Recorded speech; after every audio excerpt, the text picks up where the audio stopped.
જય ગૌ માતા। હું મહાન જયદેવ શરણજી મહારાજ સર્વેશ્વર ગૌધામ કુબડી।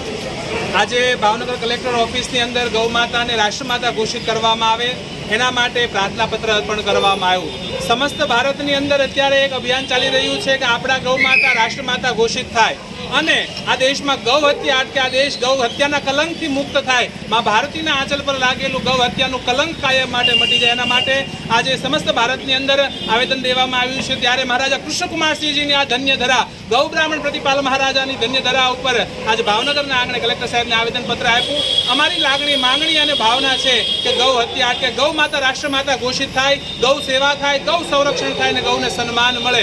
જેમ સિંહને મારવો એ ગુનો ગણાય કારણ કે રાષ્ટ્રીય પ્રાણી છે, મોરને મારવો ગુનો ગણાય કારણ કે રાષ્ટ્રીય પક્ષી છે, એમ જો ગૌ માતા રાષ્ટ્રમાતા બનશે તો ગૌ માતા ઉપર કોઈ આંગળી પણ નહીં અડાડી શકે કારણ કે કાનૂની ગુનો ગણાશે। એટલા માટે કેન્દ્રીય કાનૂન બને અને ગૌ માતા બચે, ગૌ માતા રાષ્ટ્રમાતા બને, એના માટે થઈ સમસ્ત ભાવનગરના સાધુ સંતો, ગૌ પ્રેમીઓ, ગૌ સંતો, ગૌ ભક્તો ભેગા થઈ આજ માનનીય કલેક્ટર સાહેબને આવેદન આપ્યું। કલેક્ટર સાહેબે બહુ સુંદર વાત કરી કે આપ સર્વનો અવાજ હું ભાવનગર વતી છે દિલ્હી સુધી પહોંચાડીશ એવું અમને સર્વને આશ્વાસન આપ્યું છે।